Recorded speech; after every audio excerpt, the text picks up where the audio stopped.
Hello, welcome to the Latics Football Phone-In with me, Matt Dean, in the studio. And Dave, where are you, Dave?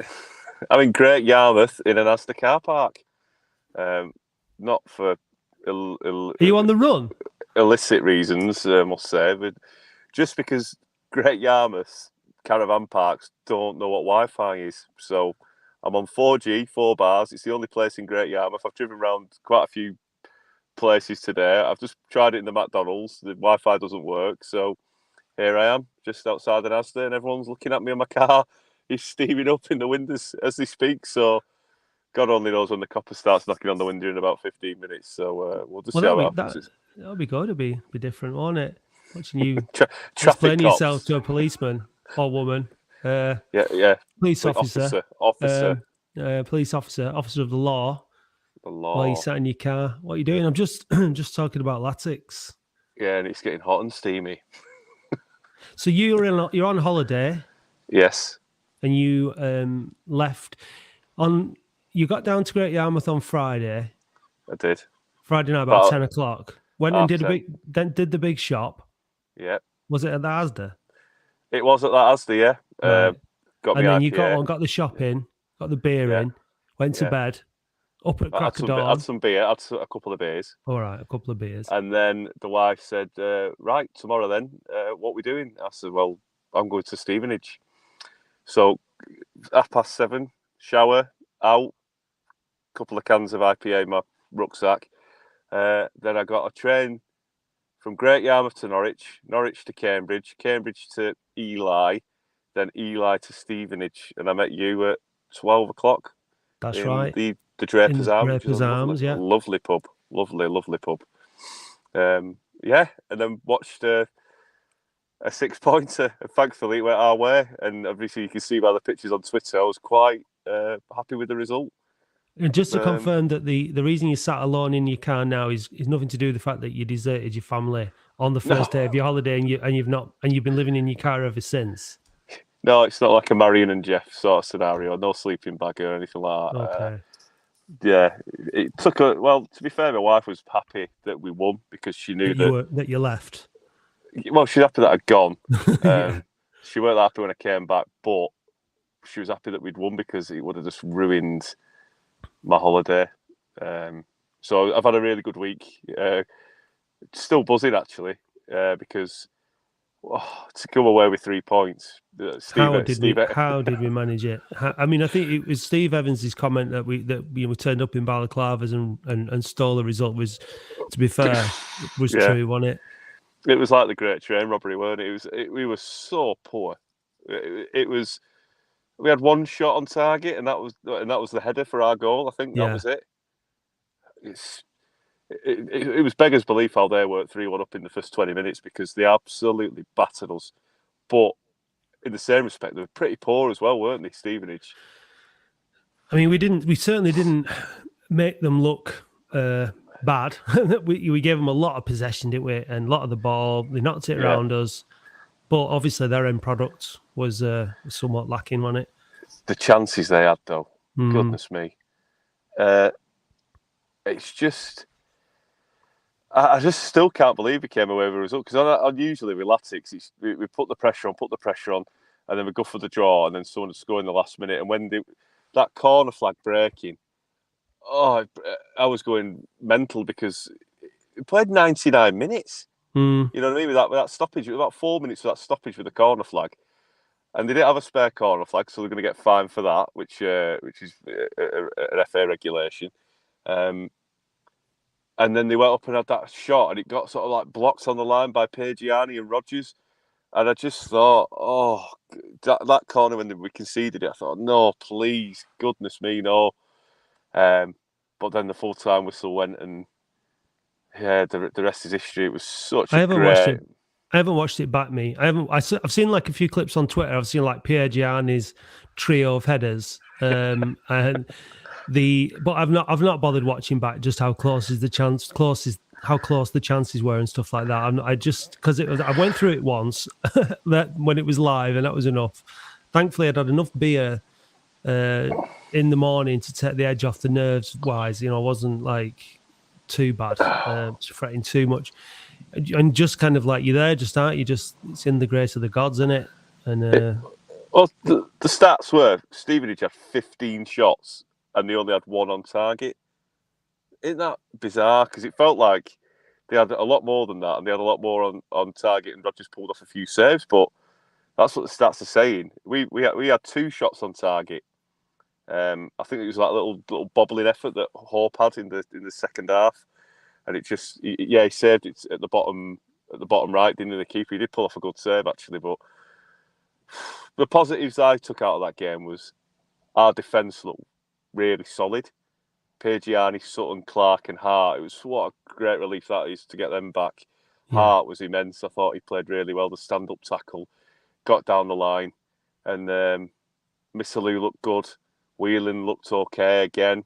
He just sort of lost his little bit of an edge in the last 10 minutes. He decided they were dominating the midfield, but Luamba coming on, I thought that was a real positive, because for that last 20 minutes, although they were putting on the pressure, every time we broke, he was causing them a lot of problems. And yeah, you can take that for what it is. But I'm so happy to see him and have him back. He's the only one we've got that plays off the shoulder, isn't he? And actually makes those proper decisive runs through the middle and makes them turn on their heels. So yeah, I mean, let's get Chris in all the way from France. He watches. Hiya, Chris. Hey lads, you all right? Yes. Yeah, you all right, mate? Good evening. Who's that you've got? Who's that little fella you've got there? It's a bloke. Yeah, it's a Dalmatian. It's not an official yard dog. Some git man off me minibus when I went to Wembley. But this is a new one I've just bought off Amazon. I'm not advertising. There are other companies available. It was he's a good lad, isn't he? He's well trained. Yeah. I'm getting ready for the final push for the end of the season. I'm building my own little boundary park downstairs in the lounge and getting ready for the decree eyesight in the deal as well, you know. But now I'm trying to celebrate it, enjoying it for what it's worth, what we've got left, and let's see where we end up at. You know what I mean? So, what did you make it game? Did you watch it on Saturday? Yeah. It was an hard watch, weren't it? It was a long game, wasn't it? It was a long game. It took some watching.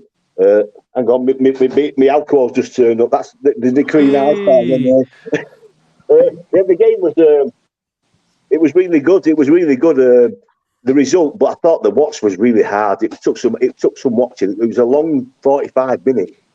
And the corner flag incident, which I understand is the law, you know, that's set forever, didn't it? But I thought we played okay. I thought we did all right. I don't think Stevenage, while they had a lot of chances, they didn't scare me because they couldn't hit a barn door.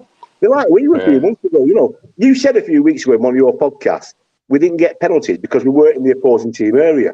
And I think you had a good point there. I think we had 2 penalties we missed on more. That's another story. But but they struck me on Saturday like a team that are trying, but they've got no confidence. They need a Fondop or a Lambert up front, and they haven't got it. You know what I mean? I just felt on Saturday we were going to get over the line. But it took. I would say I had the COVID last week. But I tell you what, I had the COVID Saturday night. I was struggling Saturday night because it was tiring. But the 3 quarters were great, weren't it? I felt the fans felt a little bit flat as well. Halfway through the game, the crowd were feeling. You could feel the tension. You know what I mean? So it was. It was very tense. I'd much prefer watching the games live at the stadium than on the iFollow. It's torture watching games on TV, isn't it? Just watching every kick, and just at the game you've got the distractions of what's going on in the stadium and the fans and everything, and it takes your mind off it a little bit, and you can grab onto each other and kind of, you know, Dave, you were saying before there was someone who stood next to you, you're putting your head on their shoulder through the whole game. Like it's just, and I think that the atmosphere was good from the Oldham fans. There was that edge of nerves, though. I think it was such a big game that you couldn't help but be affected by the nerves and the tension. Yeah, it was. The nerves came through. The nerves came through. It was obvious that the nerves came through. The bad thing about iFollow is, if I've got a criticism of iFollow, is they show replays you can hear Mikey and they're still attacking. Yeah. We're watching a corner that led to nothing, and I'm thinking, change the pictures, and when it's a game like Saturday, you want to be, you know, but it's like say, you know, at least you had your head on somebody's shoulder and you're happy, not crying, mate. Look on the bright side, you know what I mean? It was good. You know what I mean? It was when the final whistle went. I think I picked him up. This guy, I just grabbed him and cuddled him. And I was just like, I was so nervous. I was so tense. It was just, and then that when we scored, it was like we are staying up. Oh God! Don't get me wrong. Don't tempt fate. Just please don't do it, please, because it's just the worst chant in it. Like we are staying up. It's like, oh, but after the game, once we've won, you can sing to your heart's content, but don't do it during the game because I don't sing it. I'm too much of a jinx. If I start singing it, we'll end up like. And it's another thing as well. Is it's like it's an acknowledgement. Like we are really bad. We are really bad. We just stayed up by the skin of our teeth. It's not something to celebrate. Obviously, we do want to stay up, but and look, we will get carried away for a bit when that. Even when we stay up, won't we? But at the end of the day, it's there's a long way to go yet. It's a long way to go. There's a long way to go. I'm just gonna bring up something here. Someone here who's got a nice bit of advertising there, aerial image recording. Can we get a discount? Is it a coincidence that results pick up when Bahambula doesn't play? He was the most exciting player I've seen in a long time in a Latic shirt, but can't all think that he's a luxury. Andy, what do you think? Is that a coincidence, or is it just did he not playing for a reason? For me, he would been a fish out of water in that game, wouldn't he? Because we needed grafters and scrappers and battlers, but and he that wasn't a game for him, was it? He was left out for a reason, wasn't he? I think his attitude the last few weeks has been questionable.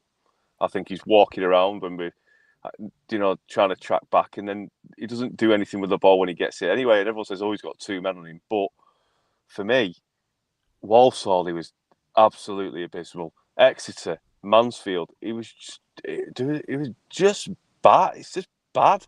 You need players to get it by the scruff of the neck. Don't get me wrong, Whelan doesn't put the most defined displays in, but you can tell that he's trying. You know what I mean? Missalou, Hallam Hope was getting back against Leyton Orient for last-minute tackles at the edge of our 18-yard box. To me, you can see Hope. He runs his nuts off, doesn't he? Do you know what I mean? And you could see he was dead on his feet on Saturday when he was over at that corner flag with us. At our end. You could see he was absolutely knackered. Nicky Adams playing out of his skin. Jordan Clark has been our best player. I think he's player of the season for me. You know what I mean? You can tell how he's. I don't think we'll keep hold of him. But Danny Rogers, they're all showing this fight, but Bahambula just looks like a damp squib. He's just like, when he loses the ball, he sulks, and then Sheridan goes mad, and Tommy Wright just shakes his head. So you can see that he's getting on Ches's nerves, because Ches impatient, and he won't have it. You know what I mean? No. If you're not putting the graft in, he'll just bin you. And I think not playing him is either he's going to get a reaction out of him, or it's Ches saying, I need winners in my side. You know what I mean? I need winners. To put like Jameson on the bench over Bahambula, I couldn't believe it. I don't know what was going on there, because the first time I'd seen him since Tranmere at the JPT Paint Trophy when he played and missed that penalty in the penalty shootout. But if Jameson's getting picked before you, flipping heck, and Hopcutt as well, I don't think he'd done much for us really. I know he'd had that bad injury at Bradford in his debut game, but it was a great header. But other than that, he didn't really do much, did he? He didn't. No, he didn't, and maybe that's what Shez is trying to get a reaction out of Bahambula now. Maybe maybe there is, just as as the season comes to a close, we'll get something out of him, which a little bit of magic off the bench or something like that. Yeah. But at the end of the day, sorry, no, go on, mate. I was just saying, to be fair, Bahambula, since he did that superb crossfield pass for DKD at Newport, and then he got red carded, he's done absolutely nothing. He's looked out of it. He doesn't look interested. And when he loses the ball, he doesn't seem to track back. Like you just said about Walker, it's like he seems to lollop about a bit and point his hands at people and say, "What have you done that for?" And half the time it's him. We all make mistakes on a football pitch and in life generally, but that lad don't take any responsibility, and it's frustrating, because when he was behind closed doors, he was magic to watch, weren't he? And then he's got the crowd there. It's like he doesn't want to perform. But since Newport, for me, he's done nothing. And I've had countless arguments with certain fans on websites, and I'm not against him, but I want him to be back how he was. But how he is now, he's not. To me, he shouldn't be starting 11. He really shouldn't. As he is now, he should not make the starting 11. What got me about what got me about Bamboo is like I'm going to see out the remainder of my contract, Yeah. in January, and it's just like, so what have you done? What have you done? Yeah. Like we're supposed to be grateful. So yeah, we're really grateful that you've had 2 years worth of wages, and all right, last season you had a good, but this season you scored from a corner against Tranmere. You scored a decent goal against Stevenage at home. Other than that pass, as you said, to assist DKD, that crossfield pass, it was. Sutton away. He made the second goal, the winning goal at Sutton. He made the second goal by keeping the ball in play at Sutton away. You're going back a bit now, Chris. Well, that was that 6th game of the season or something, wasn't it? yeah, but I'm trying to justify his wage for this season. Yeah. Well, listen, guys. What I'm just going to, if you want to get involved tonight with the phone in, this is how you do it. Email latticefootballphone@gmail.com. We've got Andy, who is a Port Vale fan, and he's going to be coming on with us in a minute. He's waiting in the back room, drinking the champagne like we do in the backstage area. Provide free champagne for everybody. But before we bring Andy in to tell us about Port Vale, and so we can just tell him convincingly how we're going to whoop them at the weekend. He said, convincing no one. We'll bring in. Is this lad Joe that's going to come in? Is this the guy that goes every game home and away, Dave? Yeah, he lives in Bury St Edmunds. So here you are, Joe. Welcome to the Lattice Football Phone In. Hello. Hi, you all right? Yeah, you. Hey, mate. Yeah, not too bad. Bit nervous, but you go to Lattice. Nervous, listen, mate. You go to Lattice every game. You go to Lattice every game, Joe. Yeah. Wow. Fair play, mate. Because that's some. Have you been to every game this season? Not every home game. I've been to almost every away game. I've missed Bristol Rovers. I've missed Harrogate because it's sold out, and I've missed Barrow as well. Wow. Right. Fair play to you. And you travel up from Bury St Edmunds, do you, for the home games? Yeah. That's commitment, that, mate. That's why I had to get you on the show, because we were talking on the train and I saw your mate, who's a Spurs fan, who had a Oldham scarf on. And I was like, oh, did you go to the game? And you were like, oh, God, what does this guy want? And I was like, no, get on the show. I was like, this is amazing. And I found, there was another lad who went to come on, but he's stuck in Ireland. So I think it's amazing that these Oasis, the Oldham supporters in the south, they don't get as much... they don't get any, kudos. So that's why I definitely want Joe on the show today, because it's just mega. I think it's fantastic. You know what I mean? And I bet you got some grief at school, didn't you, being an Oldham fan living in Bury St Edmunds? Oh yeah, especially when we had Ipswich in the cup. It was awful because I saw them all there outside the ground as well. What do you make of this season? How many years have you been following Latics, Joe? And what do you make of how we're getting on this season? I can't remember the exact year I started supporting Latics, but this is like I've done the most games this season. I don't know if I'm a jinx or what, but there's many of them. Don't worry, many of us. Yeah. But yeah, this is the most games I've done because obviously I passed my test this year, so I've been able to go a lot more, and I just grab whoever's available to come with me. So that's mad. I think it's not mad. It's just passion. That is just. Do you think what we've got? Do you think we've got what it takes from all the games that you've seen, Joe, to stay up this season? Oh yeah, 100%. I mean, we've got a similar sort of run to Barrow with our next run of games. Stevenage have got slightly easier, I reckon, but I think we can put it through. To be honest. Well, I hope you're right. Those 2 wins on the bounce has been absolutely massive. Have we won 3 on the bounce this season? Did we win 3 on the bounce when Shez came in? I know we won 3, but I don't think we were on the bounce, were they? We haven't. Drew 1. No, we're saying, but the team that we've only done the double on is Stevenage, isn't it? And Port Vale are another team that we've beat at home and we could beat away, but sadly the only other team. That sounds like a good time to bring Andy in, doesn't it? Yeah. Here he is. All right, Andy. All right, how are you doing, lads? Thanks for inviting me on.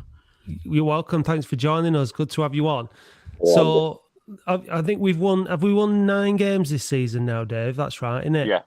So one of those was the Vale game earlier on in the season. Did you go to that game, Andy? I didn't. I missed it because I had COVID. Ah. So I had to watch it on a stream, and I turned it off in disgust because I got a text message that before the winner had even gone in, he was like, "Oh my God, what's he done?" and it was an own goal, wasn't it? It was a pretty spectacular diving header from. It was Aaron a beauty. Martin. It was a finish. And because I knew it was pending, the delay on the stream. I just closed it, shut it down, and just turned over and went back to sleep because I was still full of COVID at the time. So that was a very strange afternoon. How we, well, from our point of view, we felt we threw it away a bit, but you get one of, even if you're getting promoted, you'll have days like that where you've just got to take the rough with the smooth. You go 1-0 and 2-1 up. You think you should be able to see it out, but it wasn't to be. Yeah, you were definitely the much better side on the day, and it was just one of those rare days where Latics didn't give up and it just went our way. Like you said, we've had 2 diving headers scored for us at the Rochdale Road end this season. Leighton Orient did it for us a couple of games ago as well. Thankfully. That was a cracker. And there were 2 winners from opposition defenders. We'll take them all day. You've obviously having a good season. I mean, Port Vale and Oldham are 2 teams really that you'd expect in this division to be up towards the top of the division, 2 of the bigger clubs in the league. But obviously, that's not the way football works. We're second from bottom, you're third. Obviously, you've been enjoying the season. What do you make of what's going on at Oldham? And what's it like from a Vale point of view? Do you pay attention? Are you not bothered or what? Yeah, we pay attention. I mean, we've been there a few years ago. We had a very similar owner to what you've got now a few years ago, and all the symptoms are the same. You got weird signings, players brought in on agents' recommendations, it's not the manager signing the players, and just looking like an absolute shambles, communication terrible. We do track what's going on, what happened at Bury, what's happened at Rochdale. There's plenty of clubs in the Northwest in particular that had a rough old time, and we've seen that off, and now we've got decent owners that seem like they're actually running the club really well and doing lots of good stuff in the community, and we're really thankful for what we've got. But it wasn't too long ago that we were in the same position, so a lot of fans have got a massive amount of sympathy with what's gone on. It's not, your sympathy is not going to extend to giving us 3 points on Saturday, is it, Andy? Please? No, hopefully not. We need them for our own purposes, but you do. It's just greedy. That's just greedy. Is there like 4 teams on 66 points? Is that still the case, or have you nudged up with that win against Barrow? Are you on 69 now? Well, we beat Barrow and then we beat Salford on Tuesday. That's with right, the game in hand. So we're on to yeah. 69 now. Yeah, so we've got right. 3-point gap between that shelf of teams on 66. Yeah. But we've got the better goal difference, so it's maybe So worth an tight extra though, point. isn't it? So tight. It is. You can't really afford to let anything slip. It's just that we're getting to the point of the season now where you get the odd staffed result. Teams come on and bottom will beat top. I'm sort of half expecting Scunthorpe to get something against Mansfield, hopefully, on Saturday. That'd be, it's just that sort of time where you get stupid results, and not tomorrow, Saturday is looking like a potential banana skin. If we don't take it seriously, we could easily, after a lot of a good run, this is a typical Vale sort of thing to lose at home to a team fighting against relegation. Yeah. Pessimists at heart. I'm sure you're the same. You've lost 3 in the last 20, though, haven't you? You've got an outstanding record, haven't you? Yeah, I mean that's going back to January. We lost back to back. Well, I think it was 3 games on the bounce, but there was a massive COVID break in the league, so we went from December to late January. Then after that, we just went back to basics, got a 0-0 at Leighton Orient, and that started a run of something like 1 defeat in 15 or 16. Yeah, and that defeat pretty much was a kick up the backside to start moving, and because the unbeaten run we were on, it was mainly lots of draws in there, and then we lost a game, and then after that we've won 6 and 7, and this last few weeks has been where we've really kicked on, caught up with the teams in the playoffs, and once we hit that shelf, we overtook everyone because we had better goal difference, and now it just all seems to have escalated very quickly, going from about 10th to 3rd. I think Bristol Rovers had a similar record, and we broke that. So I've got everything crossed for that result. I hope we can get a result. Oh, but you are a good side because Ben Garrett is having a blinding season for you, isn't he? He was with us last season. I didn't really think much of him really when I saw him play, but he seems to have found his place for you guys, and he's settling in quite well, isn't he? Yeah, that's a puzzling thing. I wasn't quite sure if maybe he just wasn't played correctly or put in the right position. He seems to have found his niche as playing in the. We play a 3-5-2, and he plays in the midfield three right at the front, and he's big part of a pressing game. He just plays behind Proctor and Wilson, the front two, and what he does. A lot of fans will refer to it as ratting. He just goes and just pesters people across the back four, just in front, and he'll make the midfield runs, the late runs into the box, and that's where he's got 11 goals from this season. So, he's been excellent. Love his work rate. He's really fit player. I'm not quite sure why he didn't hit it off at Oldham. Maybe system didn't work for him. But it was always changing. Kilo, it was a sinking man, wasn't he? Yeah, because he scored a few for us, didn't he? And he did. I remember he did that work rate that you mentioned. He always worked hard. But look, he just joins a list of 1,000 players that against Waldman didn't really do it and went off and played better elsewhere. It's just one of those things. But how's your successful season? So how's it affecting crowds and stuff at Vale Park? What kind of attendances are you getting, and what's the atmosphere like? We've been getting steadily over 5,000 on Saturday games. Midweek goes drop a little bit below that. We got something like 6,300 against Sutton.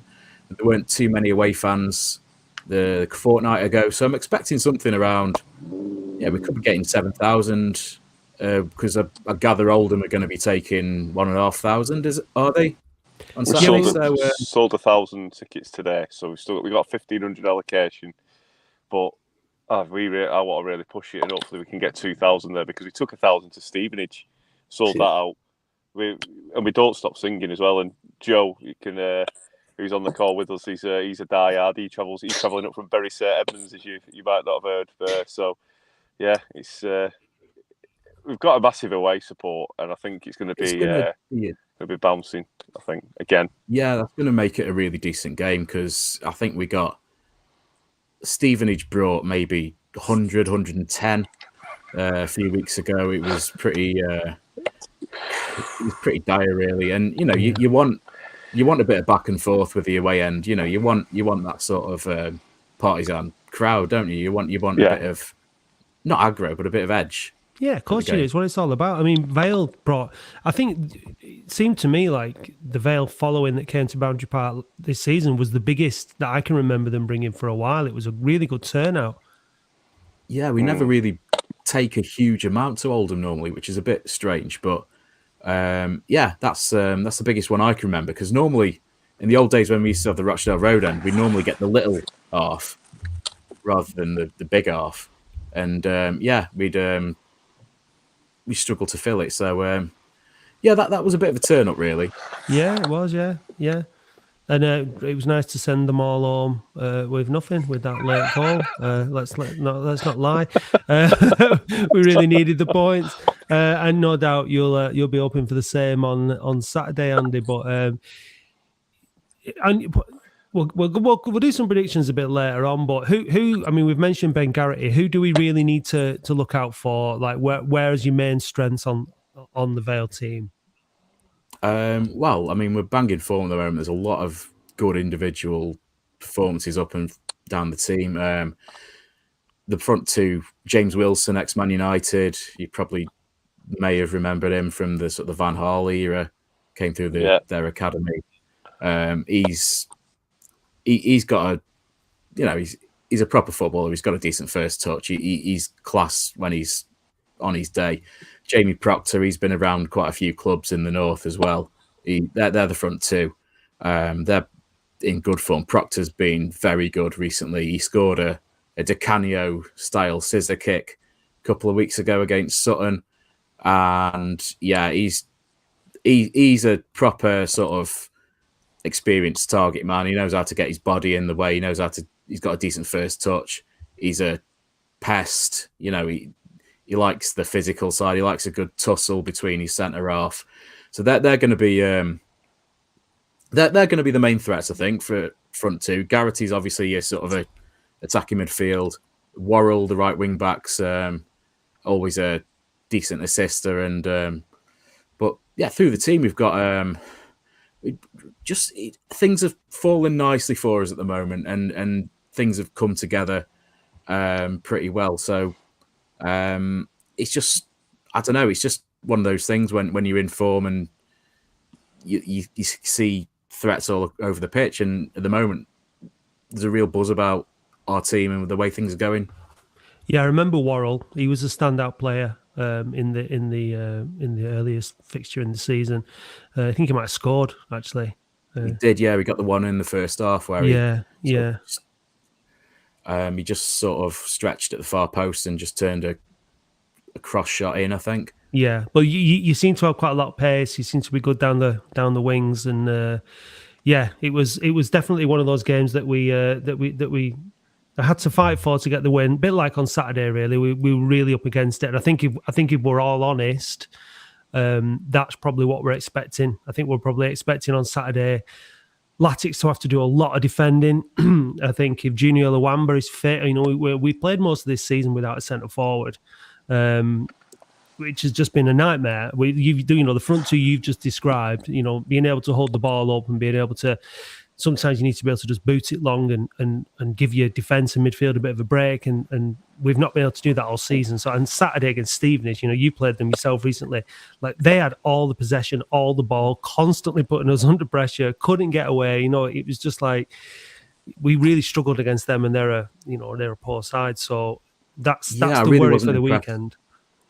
I wasn't impressed with Stevenage at all when we played them. They weren't. They were just flat. I know we scored 2 early goals and won 2-0, and we just sort of closed down the game for the rest of it. But they just offered very little. And I know they've changed manager since then. It was one of Tisdale's last games before they changed him for Steve Evans. But I don't know. They just seem on a bit of a slump, for Stevenage, and it just seems to have come at the worst possible time for them and the best time for you, really.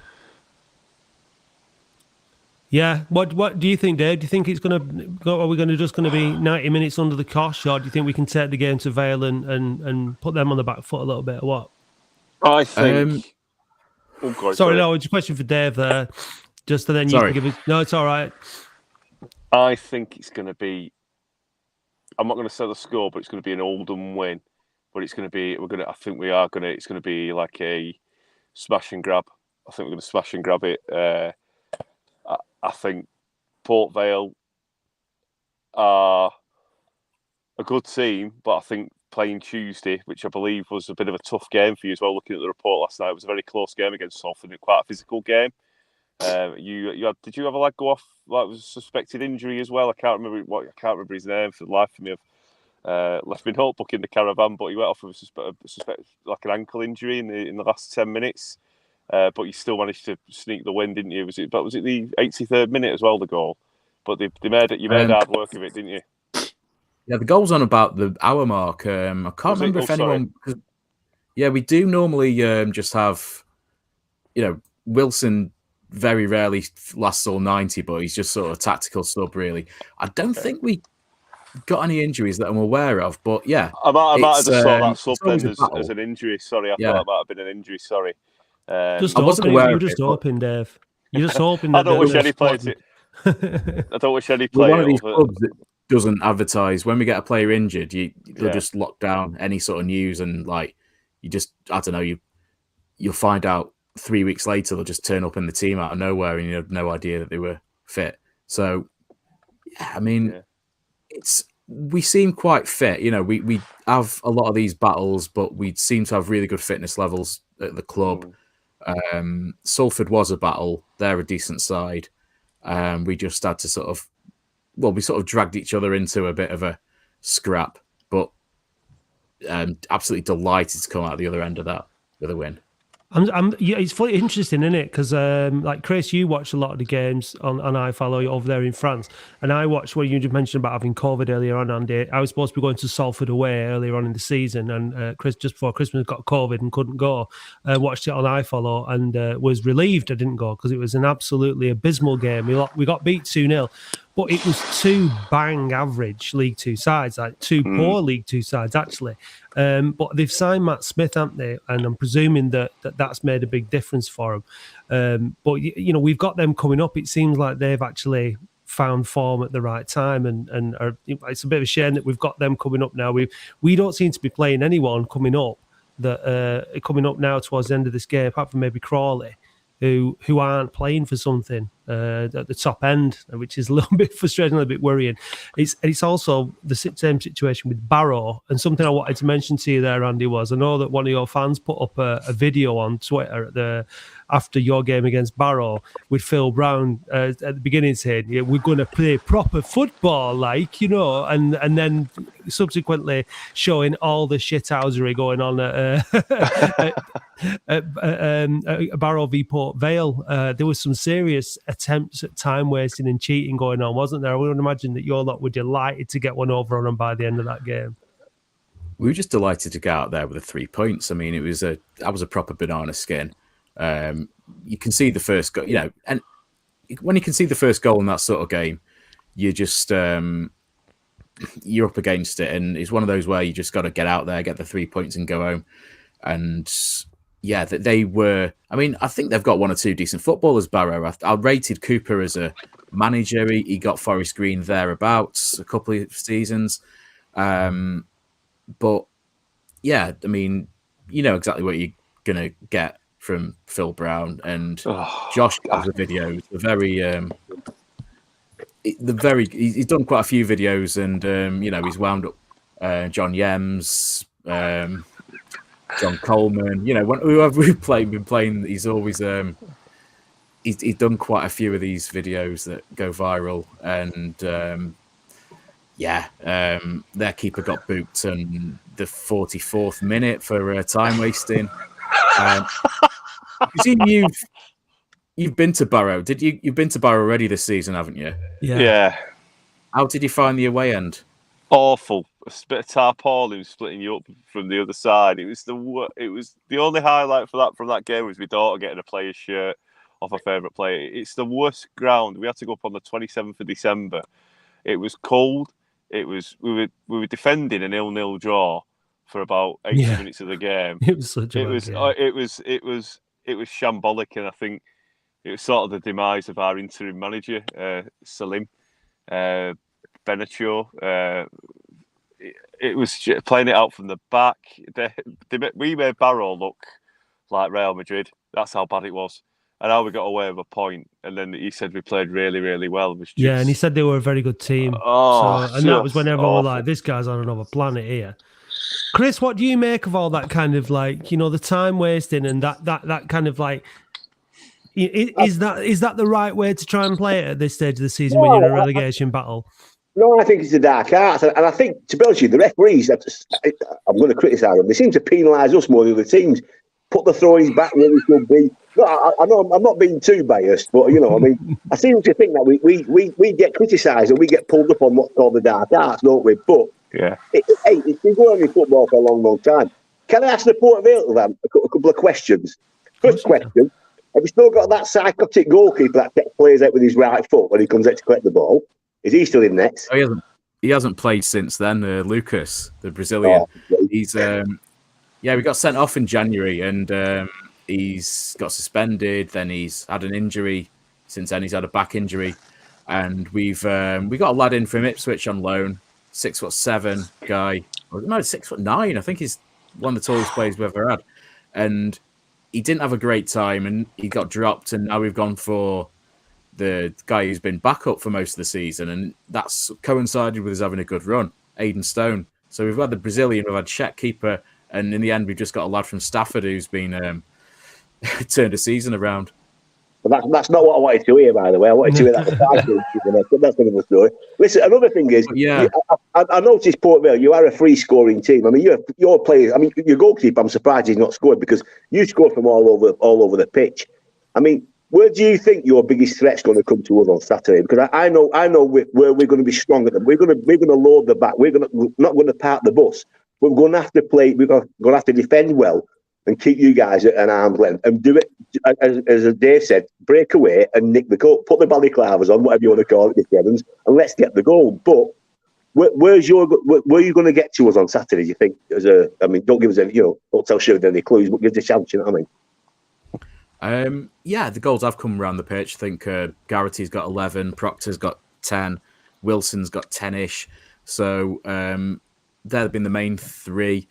It's just sort of, I don't know, it's clever passing. It's little triangles around the box. It's third man runs. There isn't necessarily, we put a few crosses in, try and win a fair share of headers, but it's difficult to say, really. It's just one of those where we seem to find ways of winning. We can score from a set piece. We've got one or two cool heads who can, under pressure, Wilson can do a little bit of a drag back, which he did on Saturday to just make the chance for the last minute winner at Barrow. It's difficult to sort of nail it down as to what exactly the sort of team we are, but we've just got a little bit of quality up front, really, that I think it'll be through the middle rather than down the wings, although we have got wing backs who will make little passing triangles and make the third man runs and things like that. Obviously, that applies exactly the same to us, doesn't it? We've got threats all over the pitch. We'll score from anywhere. I wish. It's more likely to be from a set piece, I would say, or a cross. I think from yeah, definitely. Just or kind a of like worldie from DKD. He's going to come inside and slack another worldie. You know what I mean?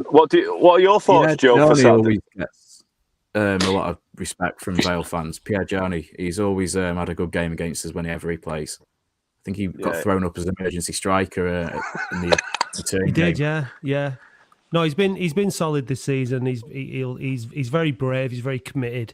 He's what you need to just get those balls away, and no doubt he'll throw himself on the line again on Saturday. But to be fair, like you said before, Dave, Sam Hart's come back into the side after his suspension. He's made a big difference. He's been good. Jordan Clark's been good, and Will Sutton, who was out at Farsley Celtic on loan, thrown back in at the deep end, and really has been outstanding, hasn't he? Considering the jump in level that he's had to deal with. For a 19-year-old lad as well. Yeah, exactly. Only a kid, and Danny Rogers has been fantastic in goal, and he's been showing that passion. And the difference is under Sheridan compared to under the previous coaches is there seems to be more of a sort of a team spirit. There seems to be more. It seems like to me that the players have taken more responsibility for this survival campaign, and it's up to them. They realise that, and they've realised what it means to the fans.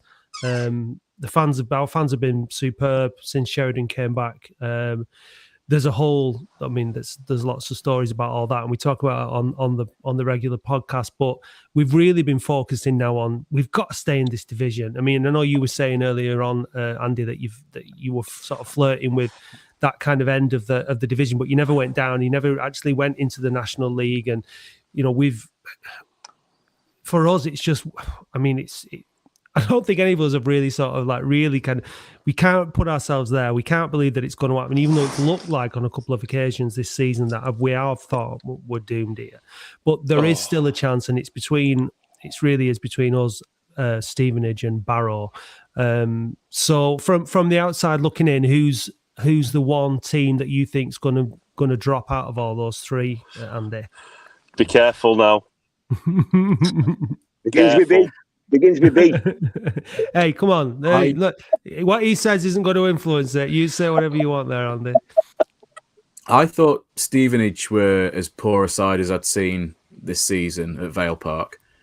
Roughly similar level to Scunthorpe, but I mean, we did kill them off with some early goals in that game, and that sort of just seemed to kill the game. So, there'd be very little tear shed in Burslem if Stevenage went down. They're not a particularly popular team. They, particularly when they first came up, when Wesley was the manager, they were, very, they like the time wasting, they like the drinks breaks, the players going down for physio, and everyone else going and getting a drink and a coaching, a timeout. Barrow, though, I'd be a bit worried for them because their running looks horrendous. I think they must have the worst running of anyone. I think they've got to play a lot of teams that are in the top 10 in the playoff push. They're going to have a big say in the season one way or another.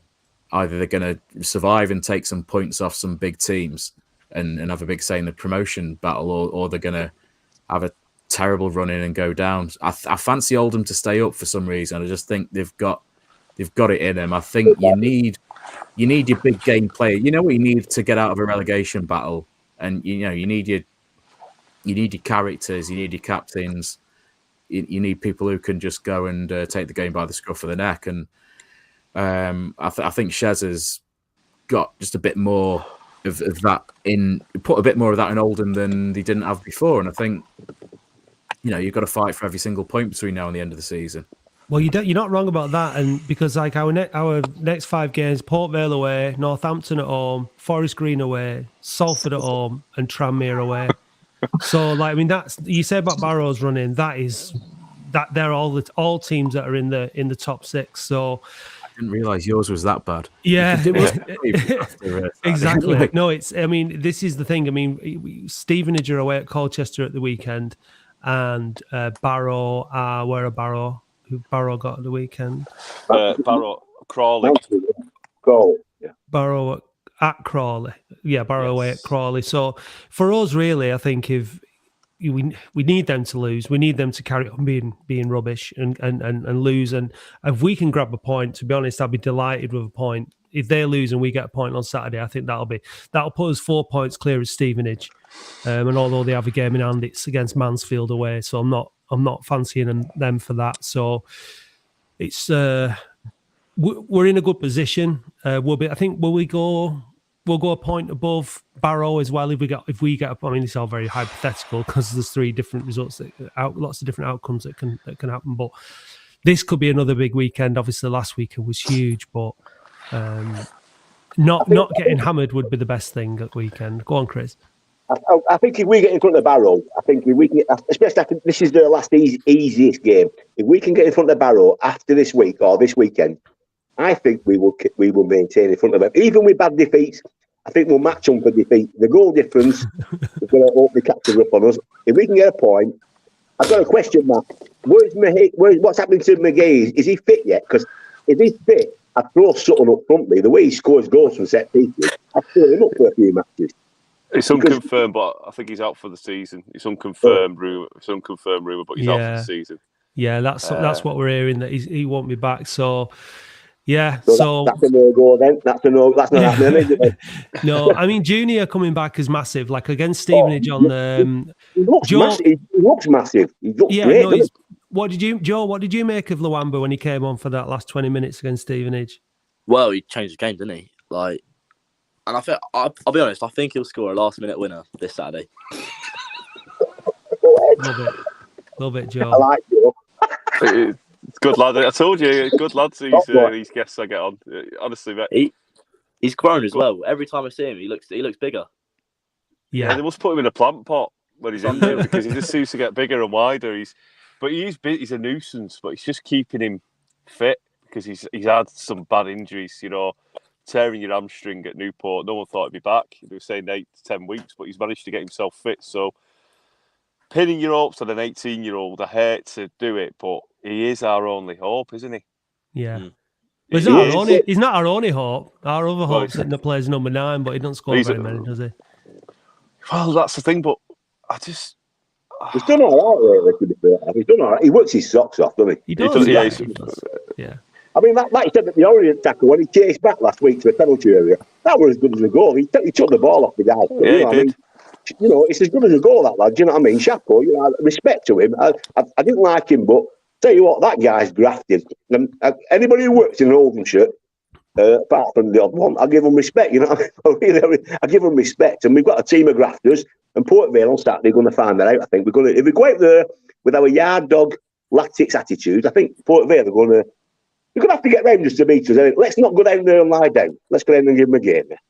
In terms of your team, Port Vale, are they quite a young side, or is it quite a bit of a balance, really? Because I know Tom Collins, your captain, but is he 24? He's quite a young captain. You've got quite a few. He's fairly young. Yeah, he's been out injured. He's not going to come back until next season now. Right. He's been a massive loss. Midfield playmaker, but there's a decent mix. I mean, Proctor's 30, Wilson's 24, 25, I think. Then we got Connor Hall. We signed from Harrogate. I think he's 27. He's been a revelation since he came in. Nathan Smith is only about 24, 25. He's sort of a stalwart for a few years now. He's an old-fashioned defender. He'll play on the right of the three. It seems to have we've done recruitment really well. David Flitcroft came in. He applied for the manager's job last year and ended up talking them into giving him the director of football role, and he's been part of the recruitment structure, and we've recruited really well. Normally, you get your fair share in any summer of one or two turkeys, but we seem to have, by and large, made some decent, proper League Two signings. I can't really give him enough credit for that. Yeah, well, obviously it's all the opposite at Boundary Park, but never mind, we'll get there eventually, won't we? This is the thing. Who did we have on last week? We had the Stevenage. The Stevenage guy was good last week because he was so depressed about Stevenage and how terrible things are. It made us feel quite good about ourselves. Who else have we had on so? We had Mansfield, didn't we? Mansfield, yeah, that was a bit depressing, wasn't it? With when we have progressive clubs that are doing well on, but we're hoping that this is the rock bottom in it, because, and you know what you were saying before, Chris, about like having the fight and not lying down and all that kind of stuff. Like certainly Harrogate was that game where we felt like we'd given up. I mean, we keep coming back to it, but that Harrogate away, we got beat 3-0, Andy, and like the team looked like they'd given up. The fans had given up. Joe, you were saying about going up there and not being able to get a ticket because it had sold out. The away end had sold out. We travelled in numbers, but it was quiet. The managers trying to play out from the back. It was just, and we were thinking, all right, is this the beginning of the end, or is this do we get lower? And hopefully, like you were saying with Vale and how you didn't drop and you had issues, and now you seem to be having the forward momentum again. We just have to hope, and we're amongst hope this next 6 games that we stay up, and then that is the platform then from which we build, because going down would be just a disaster. It really would. Did you have a chairman previously who was a bit of a lunatic at Port Vale, and you managed to rid of him, didn't you? You managed to get rid of him, didn't you?